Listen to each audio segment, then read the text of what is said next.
had watched the movie, and I was like, wow, that seems really familiar. Yeah.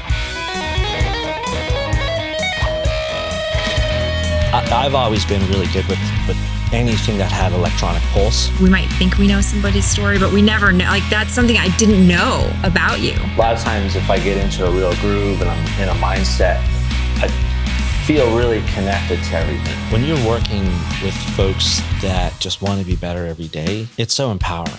I'm ready.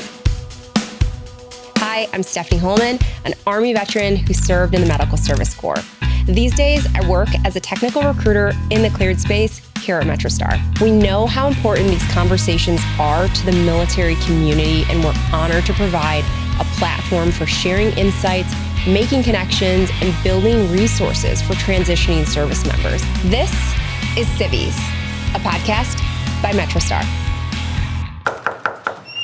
Hey, Tim. Hey, guys. All right, Come you ready on in. to check out the studio? Absolutely. Cool. Let's see it. This is where I am creative. So when it comes to work, play, music production, all the things, it happens here. I see a lot of really cool equipment and fun lights. I have no idea what it is. How did you get into this? How did you get into guitar? Absolutely. So I don't get to nearly play as often as I'd like, but I've been playing since I was 16. Mm-hmm. And then, of course, when I was in service, I didn't get to play as often. So those 4 years that I was in the Navy, there's so much limited space on board and got a little locker.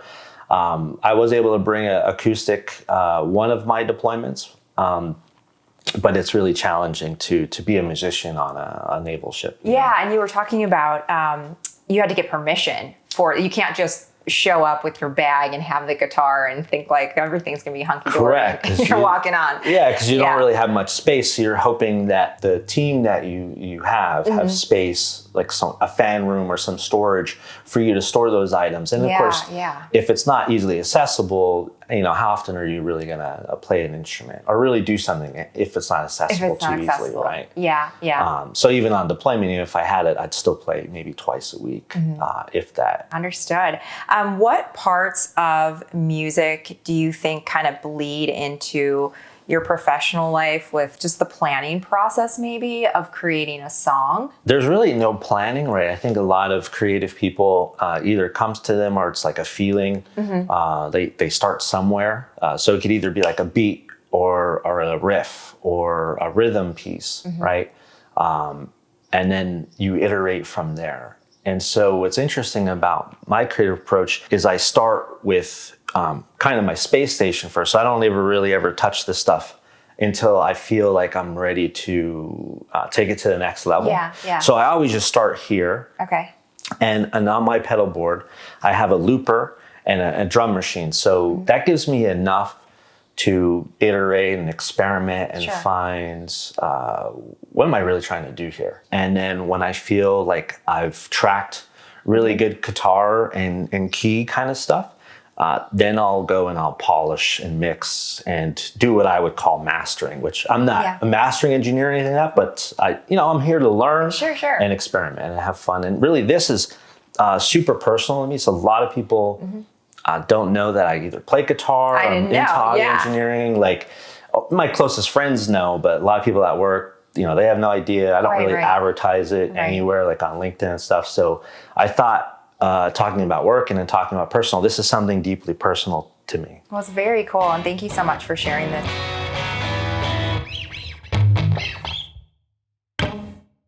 All right. Ready? Oh, yeah. All right.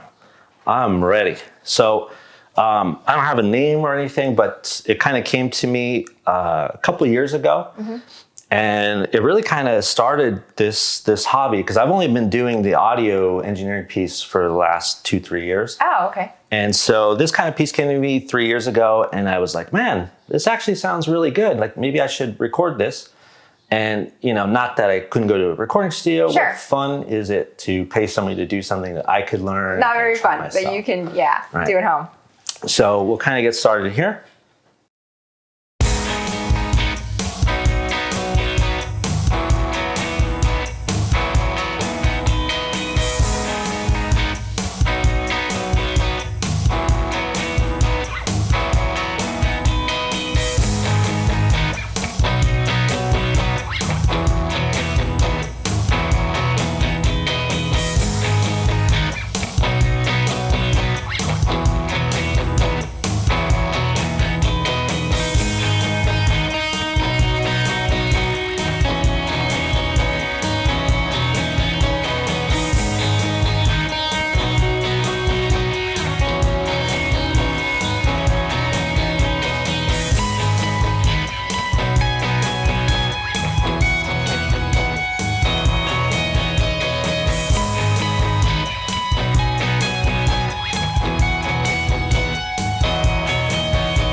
vibe's cool.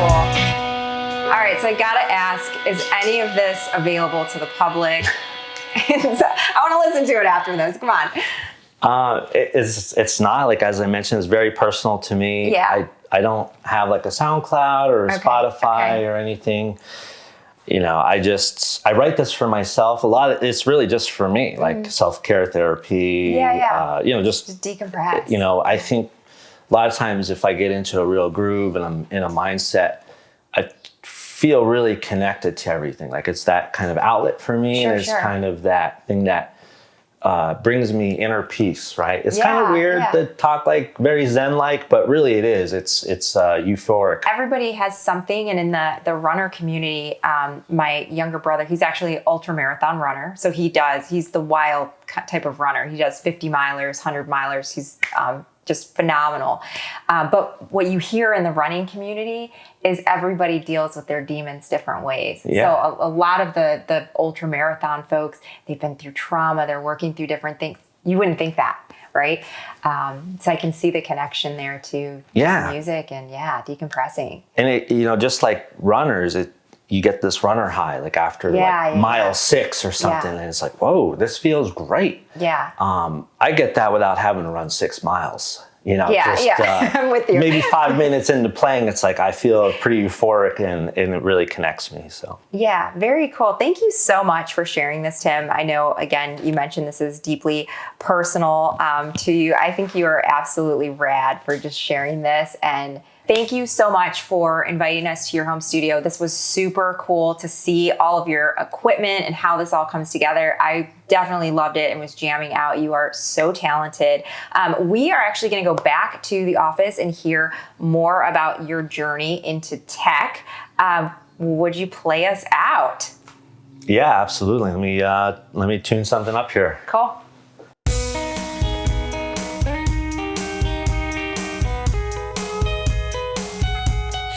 So usually the first question that I have is like, why Civvies? Why would you come on here, right, to tell your story?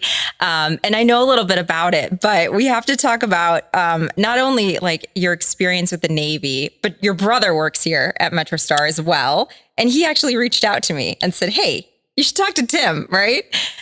So first, just tell me a little bit about how you, or what you did in the Navy. Yeah, absolutely. You know, in the Navy, I was in a technical role.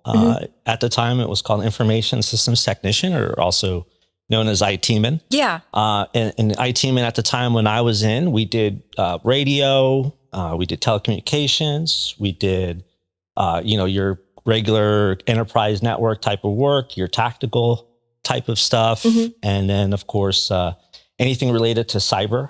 So at the time, CTNs were kind of just becoming a rate in the Navy as I was leaving. And so before CTNs, you had other CTs or IT men, or sometimes even ETs, kind of share job and responsibilities. And in my time, I was on a small boy or a destroyer ship. So total capacity of about 250 people. So you end up doing a lot of jobs, including busting rust and paint and needle gunning and applying epoxy on electronics and all kinds of other things. So it's definitely it was a really cool job to have. And it really like changed how I looked at tech out in sort of the corporate world. And I have so many questions about like the lessons learned and things that just stuck with you, you know, post-military. But my first question here is, did you come from a military family? Like, how did you even get into the military? Yeah, great question. You know, my family have served the military at least going back to 2 generations. So my family came from Poland in the late 1800s. And since they were American citizens, I've had grandfathers and great grandparents who served in the military, some in the Army, right? Some in the Navy. And then, of course, my brother, who also works here, Kyle. And reached out to me and said, talk to Tim, talk to Tim. You, right? He was actually my recruiter in the Navy. So he approached me, right? I was graduating, like any other new recruit being considered for the military. He's really dedicated to his job. Sold me really good. I mean, if somebody approaches you and says, hey, you know, you can see the world, you get free college, and you get to work with computers, a lot of recruiters say that, but the IT-man job in the Navy, you really are working with computers day in and day out, not just like tactical or warfighter type systems. And so it was either that or go in debt and do the college grind and that life. And so it just made perfect sense for where I was coming from and my upbringing and my family. At least half of our family had served at some point. Yeah. So prior to coming in, did you always know you kind of wanted to work with or on computers, or is that something your brother introduced you to?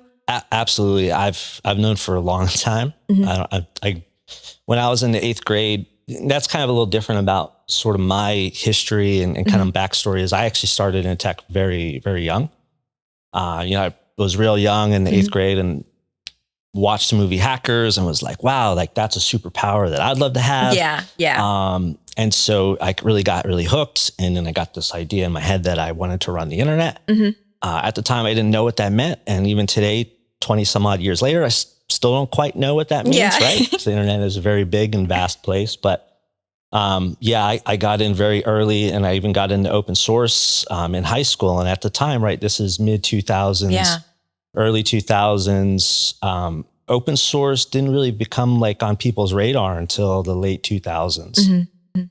When companies like Red Hat and other big players in the space like Elastic and those companies, really investors, public investors and private investors both saw like, wow, this open source thing is huge. Yeah. How do we kind of monetize or, make really compelling offers that are free, but also have an enterprise or supported aspect to it? Yeah. And just for context, how long did you serve? And then what period of time was it? I'm just thinking of like historical events that might have taken place while you served. Yeah. So I served between the years of 2006 and 2010. Okay. So I did 4 years. And surprisingly, even though my brother Kyle was my recruiter, I came into the Navy as an E1, so if you've ever been through that, that that's not a good position to be in. Yeah. But then through my 4 years, right, I ended up becoming an E5 in that time.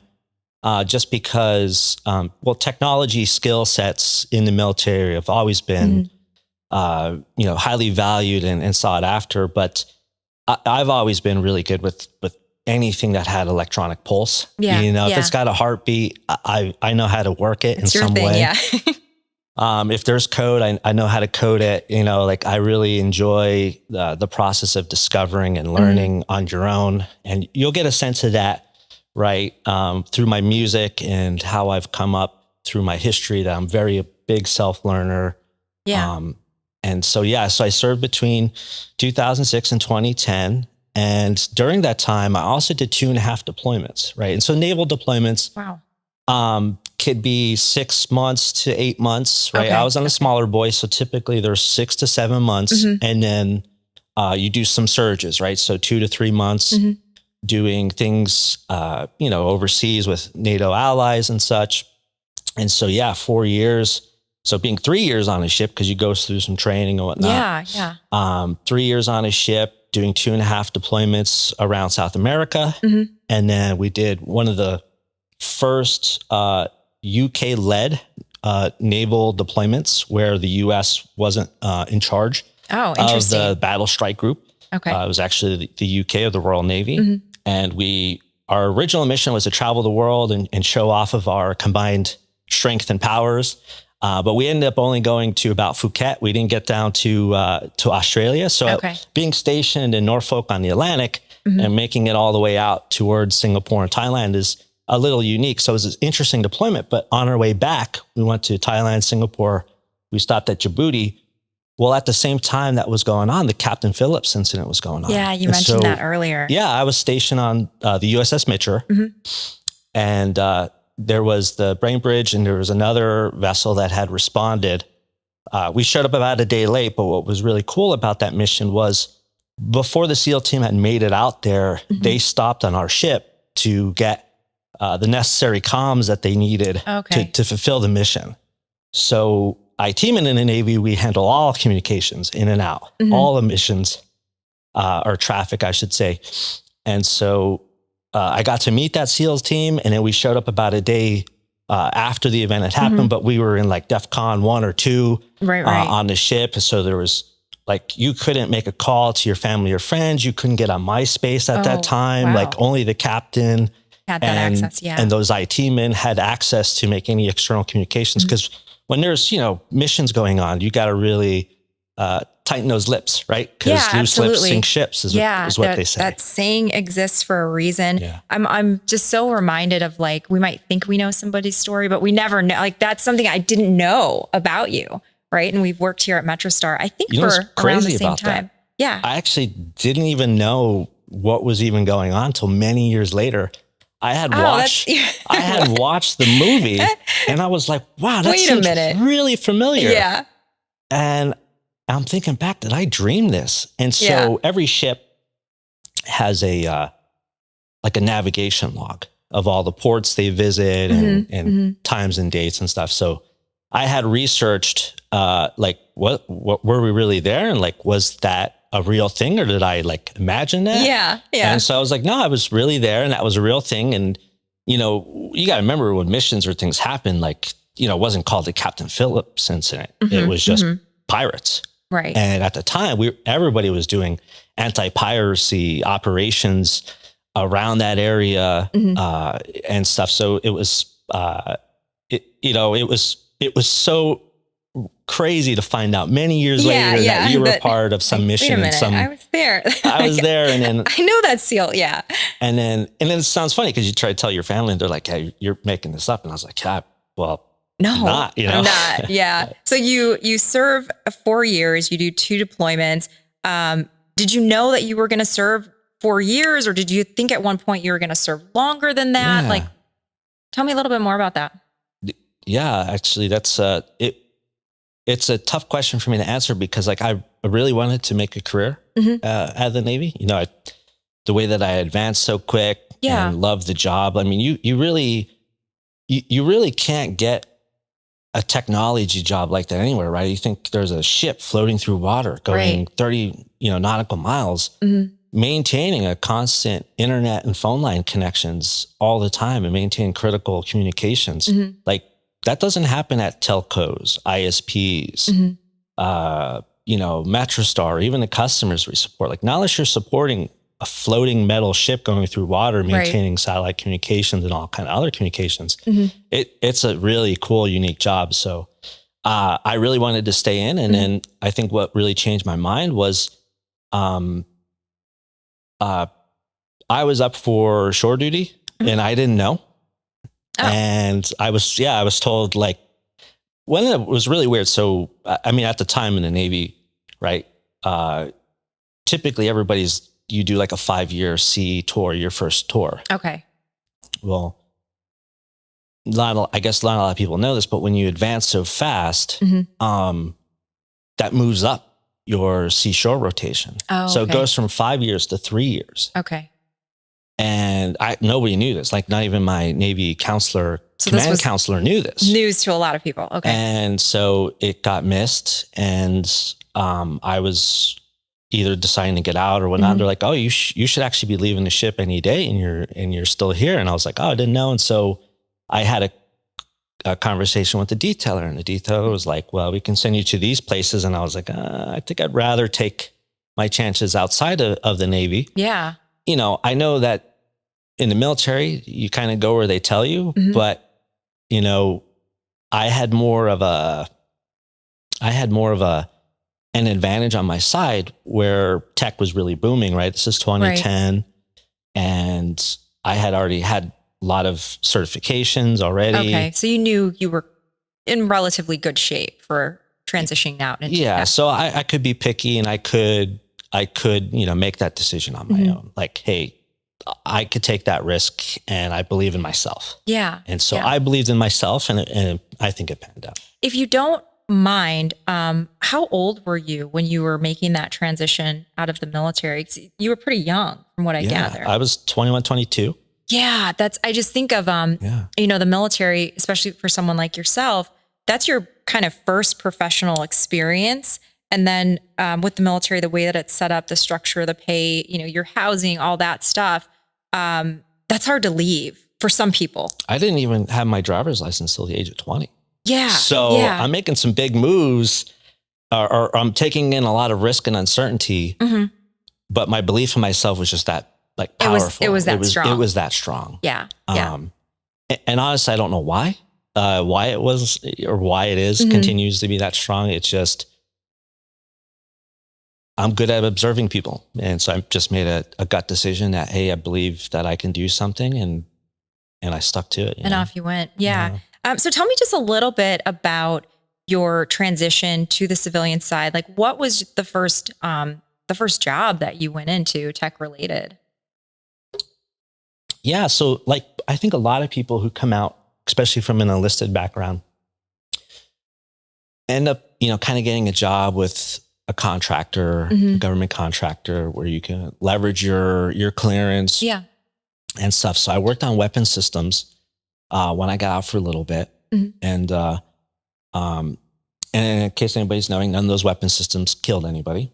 I keep track, right? Clarifying. Yeah. I think that's important, that if you work on, very critical systems, that you know, what did you, affect or change or contribute to, have some impression on. So I worked on some weapon system for a couple of years. And then I realized that, that environment didn't match my personality. Okay. I got a big personality. I got a lot of love, and I got a lot of knowledge and kindness to share with other people. And I didn't feel like I was able to kind of bloom or blossom in that environment. So I kind of got out and went more to some traditional tech companies that understood what it meant to be like a nerd, a geek, an underdog, somebody that liked playing with odd electronics and weird things, right? Taking stuff apart, yeah. And so I just wanted to find my tribe, right? I think a lot of people say that, find your tribe. And I did. And so I was out of sort of the government realm for at least about 7 years or so, working for other different tech companies. And I really enjoyed that. And I think that really set me up. Yeah. Yeah. I'm so curious to know, because a lot of our military veterans that come out of service, they jump right into the next job, right? And they stay for a while. I think a lot of that has to do with like the core values of the military, loyalty. And it sounds like you had a moment of self-discovery where you realized maybe the organization, the mission, whatever with that company, it didn't align with who Tim is. And so like, how long did that take you to figure that out? Was it a couple months? Was it a couple years? Was it a couple days? Like, do you remember how long that took? Yeah, it took a while. It definitely took a couple of years. Even though I was only there 2 years, I mean, I knew, but I didn't really go through like a process or really question myself or decisions I'm making until about 2-3 years into that transition. Okay. I came out of the military with a mindset that I needed to secure a long-term career, right? Not a job. Gotcha. Okay. Not how am I going to make rent or how am I going to buy Cheetos, right? Like it was, or a new computer, right? Yeah. It was, how do I secure a career long-term? Like, what do I need to do? And unfortunately it's sacrificing, right? Your time, blood, sweat, and tears, and really getting into it.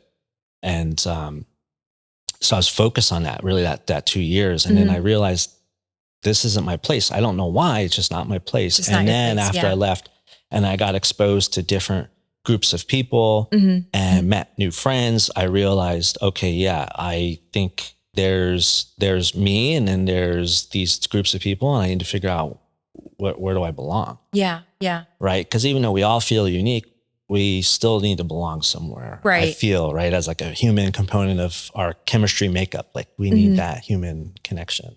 Yeah. Now that you've worked at, other companies, and you're also on a few hiring teams here, you sit in on interviews. Yeah. For military members that are transitioning and they're looking at like their target companies, let's just say, are there any just like high level pieces that you would say, hey, pause, these are specific things that you might want to take an interest at looking at a company's profile that can speak to like whether or not it's a good individual fit for them or not? Yeah, I typically look at, I guess, like common like risk indicators, like how risky is a company or a position, It's a fair one. And how do I analyze risk in that? Since I'm a little more mature in kind of industry and I've seen so much stuff, my answer might sound a little more business focused, but it is really truly like important to where you want to grow your career and be known for and as and what, right? Some of those things is like, have they taken, is the CEO and founder still the CEO and founder? Fair question. Yeah. Right. That's a healthy sign of an organization. Do they have the original founders? MetroStar does. Yeah, right? we sure do. Right. We do. We like our CEO. Yeah. How much time have you been in the market and survived the market? And have you been through something, right? Whether that's through some, economic or political change, right? So I see how long that company has been around. I typically don't like old companies, but I don't like companies been around a year, right? Right. Like there's a middle ground there. Yeah. I would say not unless you really want to grind in a startup and really try to work the equity route.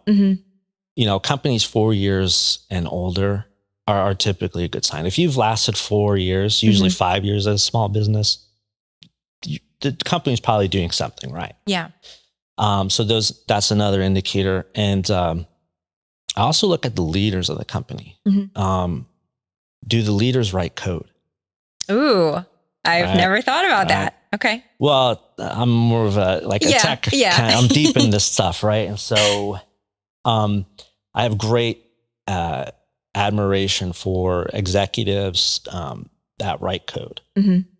And even now, like there's almost no excuse with all these GPTs and all this stuff out there. Right. I mean, anybody can pick up coding even at an elementary level relatively quick.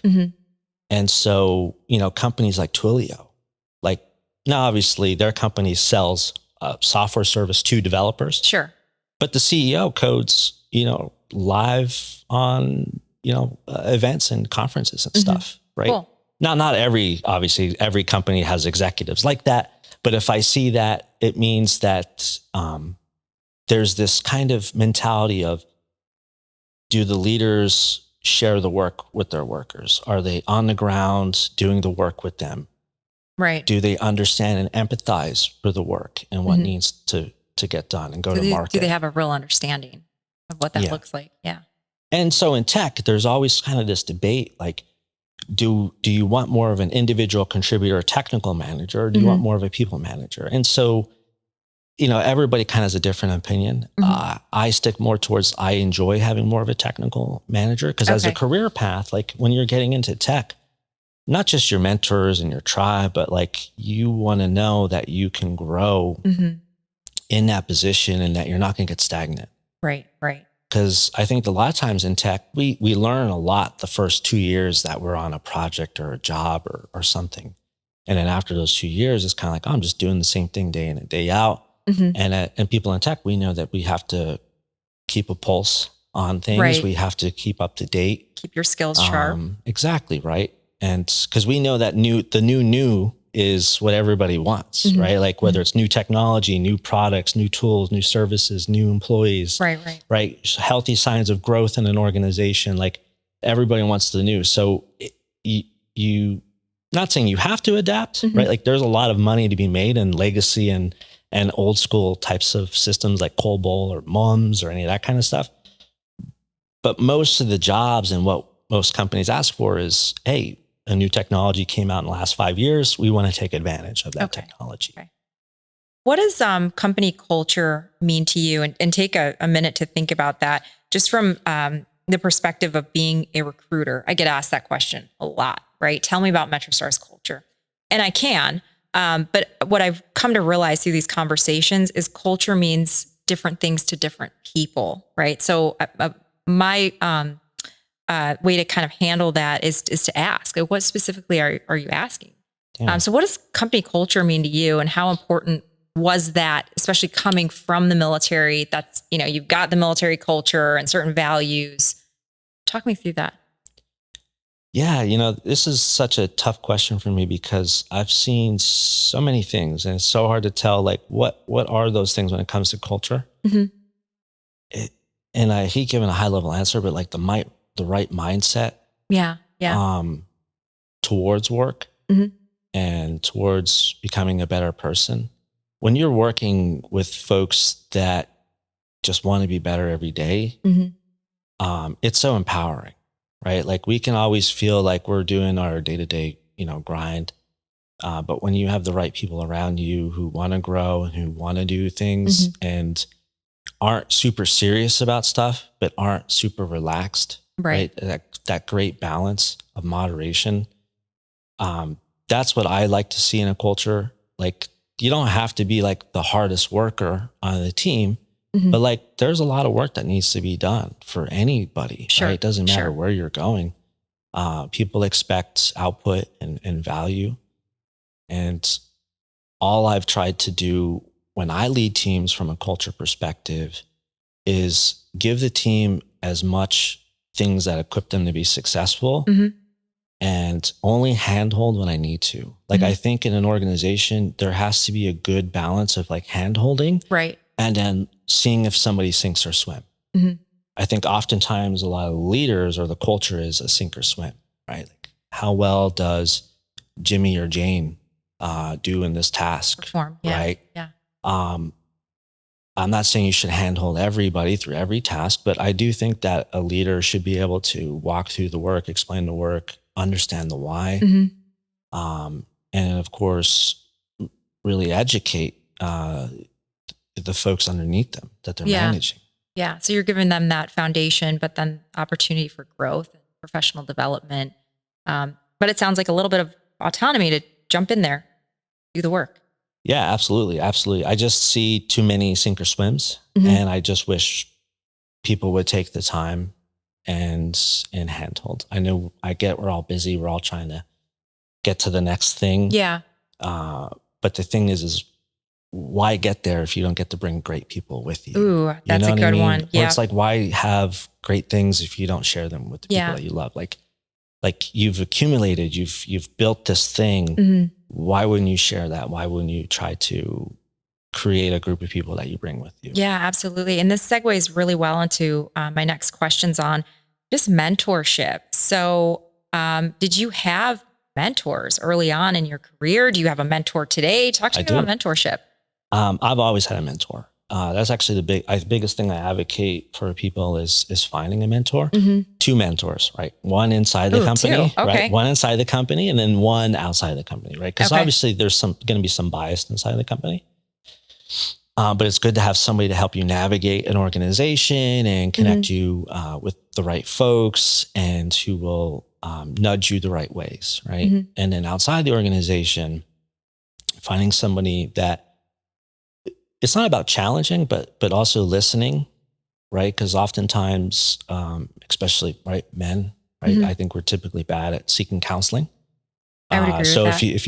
if you don't, right? Like a mentor is probably your next best, thing that doesn't hurt your ego. Right. But so a good mentor should listen. And so I've had actually the same mentor pretty much the last 14 years, Sandeep. Oh, wow. Has made a great impact on my life, has made me really think about really everything, right? Like really put things into perspective. He comes from an Indian background, so getting how he views the world is obviously a lot different than how I view the world, right? As a privileged white male, right? Sure. Like I look at the world a lot different than other people. I wouldn't say that's my fault. That's just, it's your lens. Yeah, it's my lens. Right. And everybody's lens is their own unique lens, and nobody's going to share that but yourself. And so, he's really opened my mind. I can't recommend mentors more. I've had one as long as I can remember. It wasn't even a military thing. So when I joined the military, they're very big on mentors and proteges, and I had already got it from day one. Because when I was growing up, I had two mentors too. I had my brother, that was like my inside, like my bias, and then of course I had somebody outside my family as a mentor. So Kyle was my mentor. Yeah. Hey, Kyle. So with finding a mentor, for someone, again, military veteran, they're transitioning to the civilian side, they might not know how to approach that, right? Or who to ask. Just generally, would you say kind of sit back, absorb your environment to figure out who you should maybe ask to be your mentor before just jumping in and asking anyone that you can find immediately? Yeah, that's a great question. A lot of times people want to go to a person that can provide the most, the most traction in a career, the most guidance, the most time.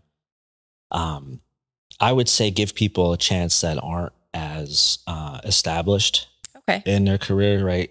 So it could be somebody 2 or 4 years older than you, right? I don't think there's any rules on who can be your mentor. It can even be somebody younger. But I think you're right. Most people think, okay, it needs to be this guy with 15 years. Yeah. The top dog of industry or something. And sure, don't get me wrong. There's people definitely open up doors. I'm not saying don't do this, but I think you got to be ready for a mentor like that. You can't jump in with a top dog because your perspectives and ways you approach things are radically different. Right. I think of the first thing I thought of was the time, the investment that you're asking from that person. Yes. 30 minutes, even just 30 minutes is such a chunk of time out of someone with that profile's day, I would imagine. Yeah. So kind of recapping, right? So they listen. Are they a good listener? Like if you have a coffee or conversation, did they speak more than you?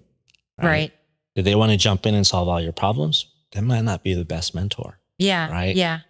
And especially as a man, I'm guilty of that. Right. I go to solution mode all the time. Right. Let's just fix it. So I try to always remind myself I need to listen more and be receptive. And then really somebody that can give you something different. Right. A lot of people try to find somebody that looks like them or is close to them or have the same background. But I think it would be better, especially if you're transitioning out of the military, to have a mentor who isn't actually a prior vet.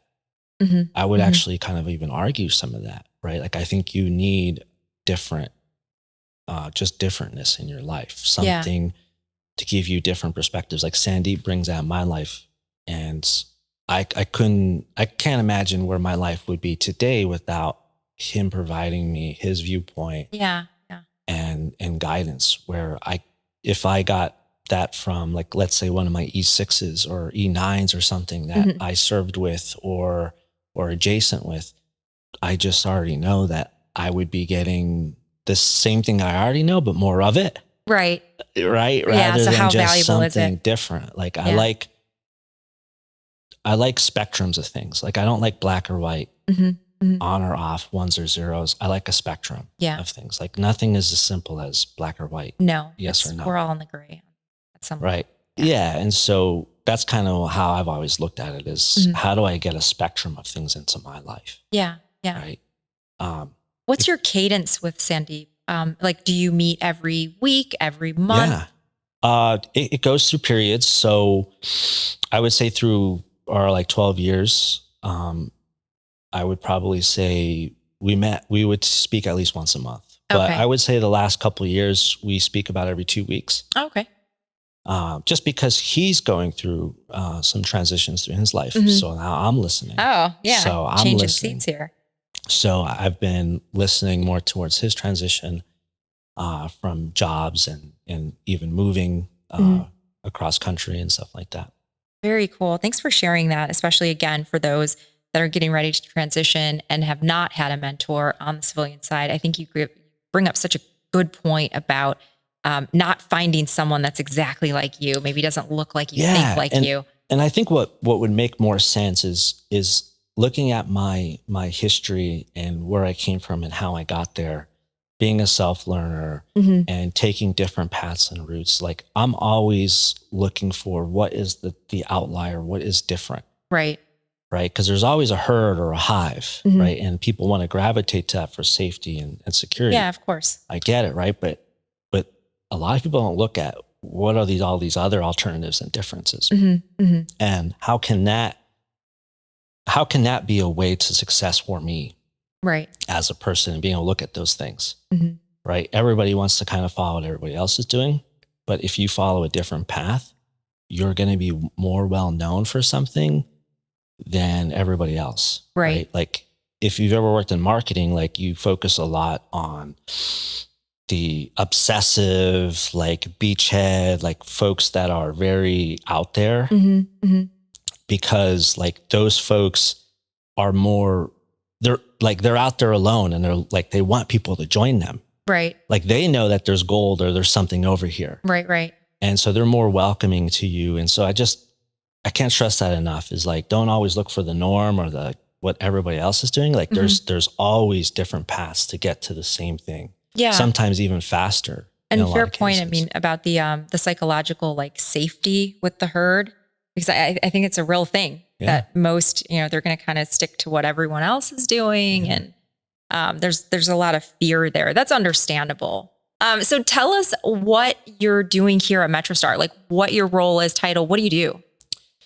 Yeah, Stephanie. So I do quite a bit, right? In overall the innovation lab, maybe I can get into that some more.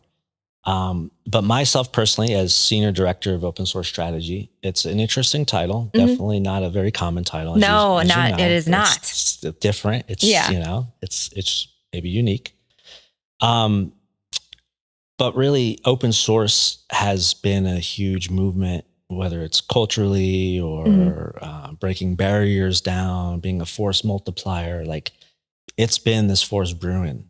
I mean, as long as computers have been around, but really the early 90s. And people, especially investors, right, money, really started paying attention in the mid 2000s, the late 2000s. And here at MetroStar, we identified that open source is here to stay. It's required a lot of times in our customers' environments. And so what does that mean to MetroStar as a company? What does that mean to our employees? And so I get to really define that open source strategy for the company. Like, how do we acquire open source? Right. How do we give back to communities? So we do give back to a couple communities, which is really cool. A lot of companies say, oh, we do open source, but how much besides code that you're developing, how much are you giving back in either code contributions or some monetary kind of exchange?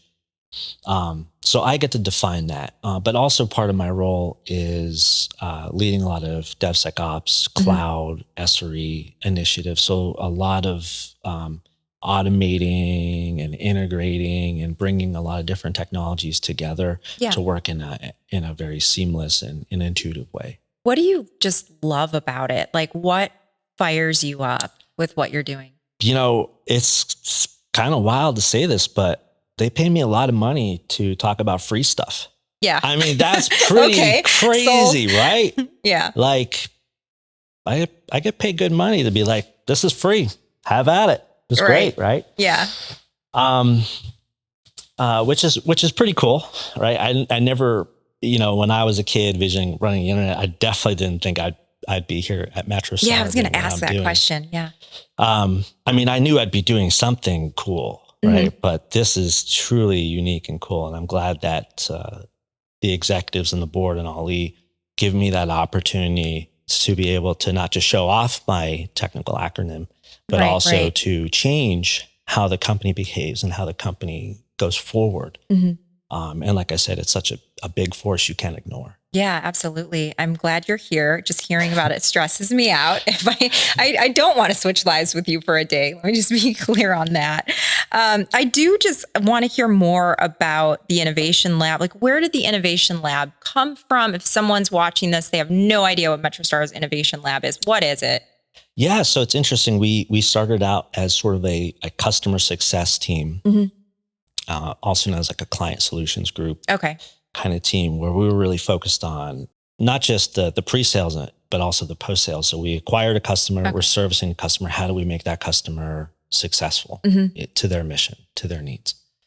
And so that's how the team started. But then, of course, our customers started asking for more innovation, more technology, more subject matter experts that they can relate and call upon. So there's a real need, is what I'm hearing. There's a real need, not just from how do we better serve a customer, but how do we bring in new technologies that they read about in the news or they see at a conference right? And a lot of times our customers don't have enough time to play with these technologies. And so they look to us as being experts to demo, to showcase our abilities and capabilities, to think about the future, what's next. Right. And to give them the tools and things for them to take to their leaders or ask for more money for their budget to better enable their missions.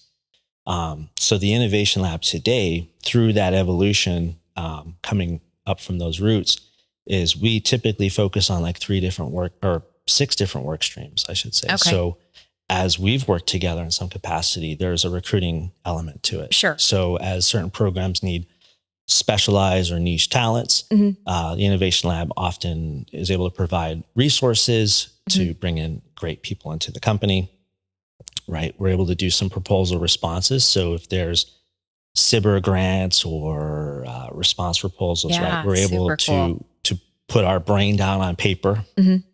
The fun part of it all, which is getting to innovate and build new capabilities. So oftentimes we'll watch the news and announcements and we'll see something is announced and we explore those things right away. So for each kind of domain, whether that's AI and ML or cloud or DevSecOps or software development or UX and UI or human-centered design, we're always monitoring all these different sources. And when things come out, we're all on top of it. And so you'd be surprised how, GitHub, Microsoft, Red Hat, somebody announces something and then 2 weeks later, our customers are like, so when are we going to see that? Yeah. Right. And so who makes that happen, right? Like the Innovation Lab makes that happen. We also have great people in our organization that also make that happen. Tech fellows, solutions architects, and tech leads are also doing very similar things. But the Innovation Lab is really that hub that people can reach back to an organization. And of course, there's some other odd ends that we do that kind of give us more of a competitive advantage that I can't talk about. Yeah, it seems like you guys, the team is just rapidly moving and responding. Is that a fair assessment? Okay. It is. Yeah, exactly. Because and no 2 days are the same. I would say that's true. Probably most days. Right. Because there is times where like we are side by side at the customer, helping them implement or work through a hard challenge. And so in that case, our day-to-day will be the same for however long we're assisting that customer. Sure. But outside of that, like I said, there's 6 different work streams that we work across and they're very challenging. It's all very time consuming. It requires a lot of brain power because people are often offloading hard technical asks to us, right? And so they're not easy. Our customers don't ask easy questions. Right? And then it isn't like, did you turn it off or turn it on? Like that's not what we do at MetroStar, right? Right. Like we build things from the ground up, or we take an existing system and we augment it in a way such that it's more efficient. Very, very cool. So how did you first get into open source and how long have you been doing it? I feel like it's over 10 years, but you tell me. Yeah, it's pretty common sense in a way because it's free. So it's always easier to get started with something that's free. Right. And especially since I started in the 8th grade, I barely had 2 nickels to rub together. Yeah. So I consumed open source. And then after about 2 years, right, so about 10th grade, I started contributing to communities.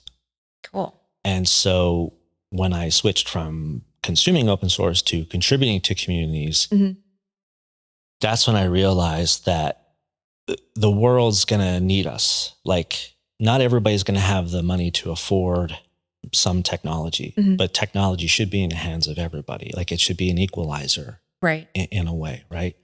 And so it's not like I had some great insight or fortitude, but I could see like it's a no-brainer. It's common sense. It's free. Like even if it's not the best or greatest thing, people are still going to use it because it's better than paying for something.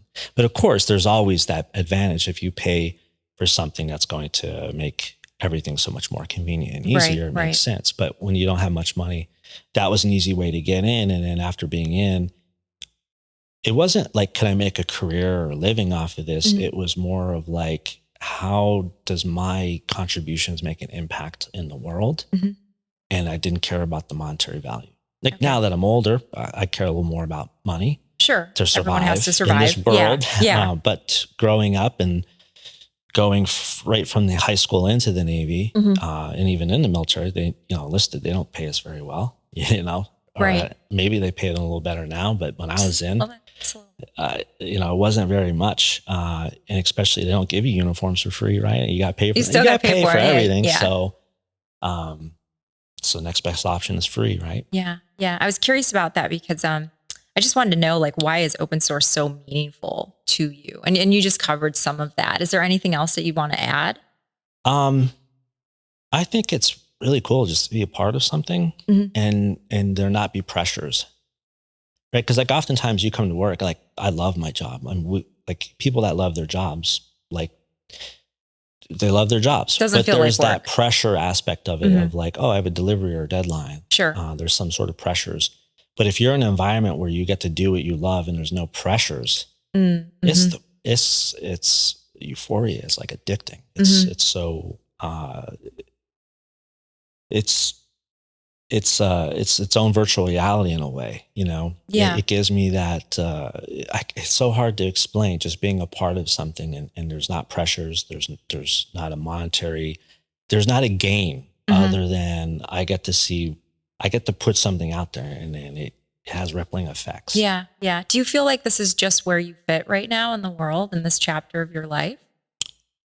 That's a great question. I haven't really thought about that. I'll be honest with you. And don't really think much about legacy just because I feel like I've contributed so much to the world that it's like, if that wasn't good enough, then I don't know what to tell you. You know what I mean? Like, I'm not saying I'm giving up, but we're not going to ask for more, Tim. I'm just saying that I think, at the age that I'm at, I've already made some pretty decent contributions and I'm going to continue to work hard. Right. But I don't know where that's going to lead me or if I'm at the right place. But I know being at MetroStar, in MetroStar circles, the last 5-6 years is the longest I've been anywhere. Very cool. So MetroStar and the Navy have been the longest, and everywhere else it's always been, do I kind of fit in here, or does it make sense to me, or does this culture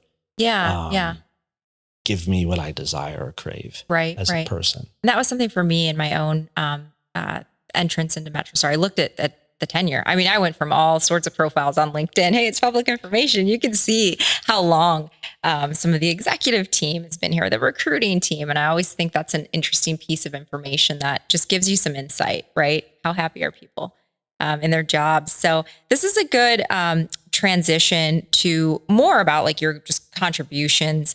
In May, you spoke at the Veterans Technology Conference alongside AWS and Next Ops. Why show up? It's a great question, right? So even like today, there's always my story, but it's really just getting myself out there so that I can help the people that really want to do something similar to what I've been doing. Yeah. Right? So you're like, giving back. I'm giving back. So it's not like there's so many opportunities to give back. And there's so many veterans that they could really benefit from me as a mentor or just somebody nudging them. But if you want to get into open source, if you want to really sort of master the technical skill sets from software development to IT operations, then I'm that person. And so besides sharing my story and being there for the community, I noticed in the veteran community, I'm probably more of an outlier, right? Like a lot of people, they work in tech, they do a technical role, but they're not usually contributing to communities or they're not thinking about giving back. And so I've been giving back, not even just in open source, but there's a nonprofit that I help from time to time called Operation Code. Oh, cool. And that nonprofit organization is a resource for veterans and veteran spouses and siblings to join and get paired up with a software developer kind of mentor. It doesn't have to be software. It could also be like cybersecurity and adjacent skills. And that organization helps. It's not even like a job placement, but just connect you with the right people that are either trying to do the same thing or have done it and want to give back. So there's communities like that and like the Vet Tech Conference where I really love to just, be out there, share my story. I love people messaging me on LinkedIn other than sales conversations. Yeah. Right. That Wait a minute. like, hey, I really loved hearing more about this, or I see that you're into music. RSC that, this or that. And I just love to be part of that. Yeah. What's the most rewarding part of sharing your journey? And has there been any feedback that you've gotten from attendees at these conferences that just stuck with you? Yeah, I could see a lot of like the dread and uncertainty in people's eyes when they're like, man, I only have 2-3 months till I'm getting out, or I got out and I decided to go down this path. I listened to some people some strangers on Reddit. I'm not sure if that was the best thing, right? But they're like most of us, we embrace the suck, we keep going, right? And so I just like to let people know that, just like I said earlier, there's opportunities for different routes and alternative routes, right? Like college isn't always the best option. I mean, you can't go wrong going to college, right? Right? Debatable, sure. Maybe, yeah. I mean, more education, right? Sure. Right. Yeah. Whether that's expensive or not, right? More education, a more formal education. But you really can't go wrong just looking at alternative paths. Like open source was alternative at the time. Now it's kind of mainstream, right? So what is alternative now? That's actually a great question. I'll have to think more about that. Yeah. But just letting people know that. Like you don't have to be very traditional. And even if you don't get it right, as long as you're working in tech, I think most people are going to be okay as long as the passion is there. Right? As long as that drive and passion is there. Like there's so much demand, even with AI, like there's so much demand for tech in government, outside of government, everywhere, even in developing countries, right? Like they need Wi-Fi and stuff. Right. So it's only going to be more of a demand. And especially even on non-technical roles, it can't hurt to be a little more technical because AI is coming. Right. And it's going to be required for you to interface with AI in your job to take on more, do more with less, and all those kind of things. It's going to come, right? Yeah. So speaking of that, I mean, here at MetroStar, we have the saying, all roads lead to AI. What does that mean to you? It just means that just like open source, right? It's a force, it's a movement. It's not going to be stopped. It's only going to get bigger. And I think whether that happens in 5 years or 100 years, we all know that AIs and computerized systems, network systems is really where we're going to be, right? Now, what we're going to do in that equation, I'm not quite sure, but it's coming and it's not going away. I think if it was 3 years ago, you'd be like, very skeptical, but I think we're at this point where it's pretty serious and like it's definitely not going away. Like they've found ways to monetize expensive computing. Now the price is only going to keep going down. And as soon as it's down to the cost of a cell phone or, $100, then everybody's going to have it. Right. Everybody's going to be doing it. The sooner you get more involved with it, the better off you're just going to be. I know it's taxing, it's tiresome that you learn a new thing or there's more to do. But if you want to secure that future for yourself and your family, like you got to put the hard work in. I think my takeaway from what you just said is AI is not going anywhere. It's here. Absolutely. It's here to stay. So we can either run from it or embrace it and lean in and learn as much as we can. Yeah. Once people with money figure out ways to monetize it, that's when the game is over. And that's happened. If anything, it'll just have a different name, but still be a super smart thing that does things for humans, right? For people. Yeah. I want to go to more events that you've gone to. I see that you went to KubeCon back in 2023. Tell me a little bit about KubeCon, and is that something you would recommend to others that are just kind of getting started and want to learn more? Absolutely. I think one of the cool things about, KubeCon is more of an open source kind of conference. It's even though it's focused around Kubernetes, the technology, right? CNCF, the organization, has so many other projects either incubating or graduated, really a whole ecosystem of open source. And so whether you work in a help desk IT or a SOC and cyber or a cloud environment or really anything with a computer, Like even if you open up like Instagram and not that many people do this, you go to any app, pretty much any app on your phone, you go to the about section, and then in there, there'll be a section called licenses, and it has all the open source licenses of the technologies that they used. And so it doesn't matter if, like I said, if it's a computer, there's open source all in that. So no matter what technical field that you're getting into, conferences that are more open source oriented, you can't go wrong with it. Even though as an IT help desk person, you may not work with Kubernetes, but it's good to know like what that side of the fence looks like. Right. Because you don't know, like a lot of us start at help desks or SOCs or NOCs and then work our way up. You know, my first job, even though I worked on weapon systems, I still had a ticket system and I had a queue of things I worked towards. So even though I wasn't servicing the accounting department's computers and building weapons of mass destruction, no, it wasn't mass destruction, but weapons, right? We can pretend. We're building weapons. It's really almost the same kind of stuff, to be honest with you. Yeah. I want to get this right, so I'm going to read this right off my card. One thing I caught, you have a KubeCon write-up, an article that you wrote. It's still on your LinkedIn. You highlighted priorities like AI, LLMs, and open spec cloud native tools. What trends do you think vets entering tech should keep an eye on, especially right now? Interfaces. It's such a weird thing to kind of say out loud and to kind of put out there, but if you think about our systems and AI and all these things, they're very dispersed. They're very off and they're doing their thing. The accounting systems are here doing the accounting thing. Okay. And the HR systems doing the HR thing and the weapon systems doing the weapon systems thing. And they're doing this, right? And sure, we have networks and these things are connected, but they're truly not connected. And we're already starting to see these interfaces come up that help interface these different systems together.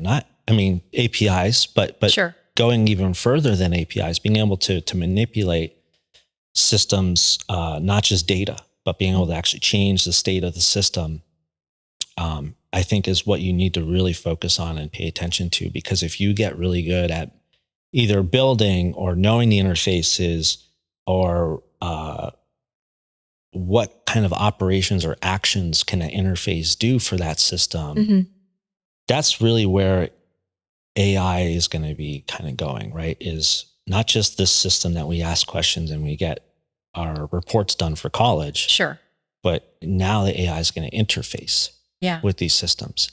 And those interfaces have to either be built or structured in a way that can be managed or controlled through AI. Agents or mechanisms, right? And so that's really the next big thing is making all these dispersed systems interfaceable and connecting them in a way that's safe. Smart answer.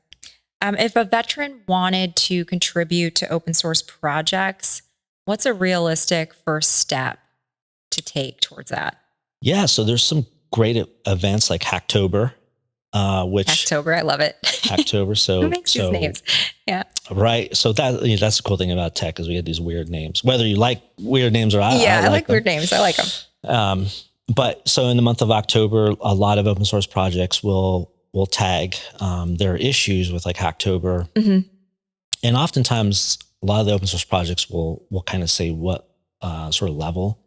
Is this task like, is this like a junior kind of level? It's not verbatim, like it's not put like that verbatimly, but like you can see, is this a hard task or an easy task? So that's always a good place to start is Hacktober or hackathons. Because usually in those environments, it's more controlled. You feel safer. If you're more of like a cowboy like me, just go on GitHub and find the project that you want to contribute to and find a way to contribute. Email those people. Like the same thing you do for like jobs or selling candles or whatever. Like call around, ask people, like reach out, like, hey, I want to get involved. Like, Are you sure you're not from Texas? Because you just said cowboy. I know, right? Like, wait a minute. I know, right? Where's your driver's license, Tim? Didn't think I caught that, did you? Sorry, keep going. So if there's something that really, really like gets you, there's chances are there's no shortage of contributions that are needed. Okay. Right? Like there's more work that needs to be done than people fulfilling that work. Yeah. So yeah, usually more controlled events are the best because then that gives you, that either that imposter syndrome or that fear that eats in your stomach about doing something new. In those events, sure, you're still going to have that, but it goes away a lot faster than you're out there on your own cowboying, the contributions for an open source project. Yeah. Beyond that, what other encouragement would you give to veterans that are transitioning? They have a little bit of a tech background. They're going into a tech role, but they're just feeling like a lot of pressure, imposter syndrome, anxiety, like any words of wisdom or encouragement that you would give?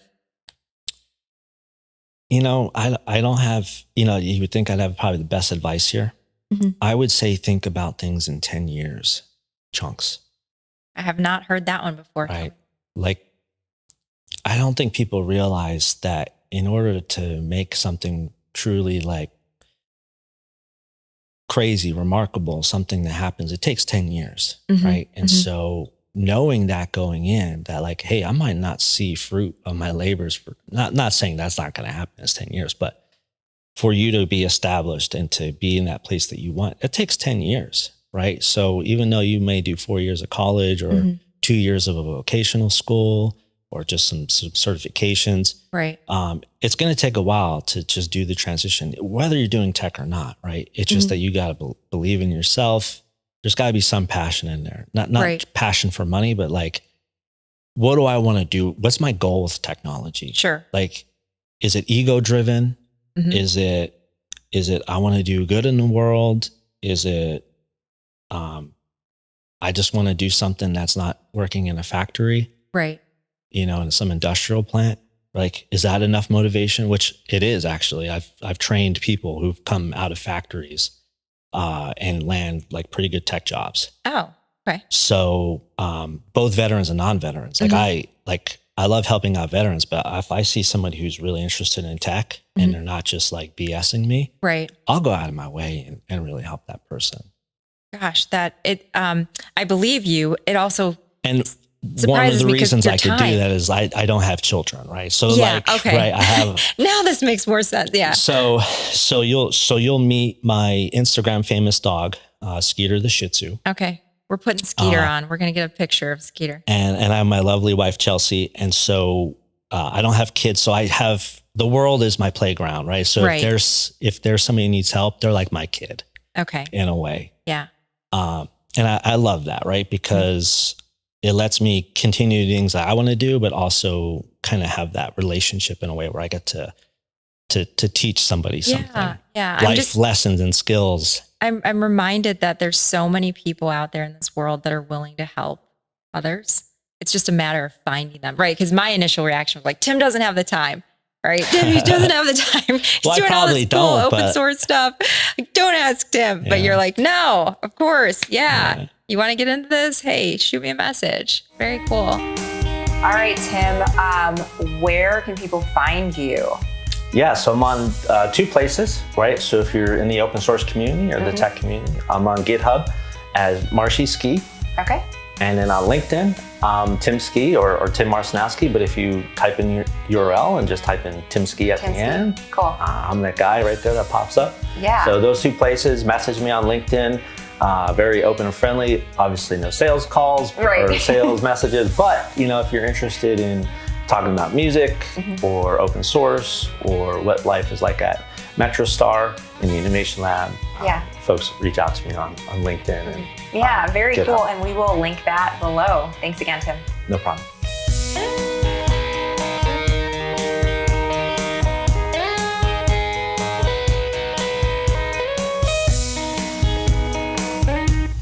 Awesome. I love it. Yeah, wasn't perfect, but that's fine.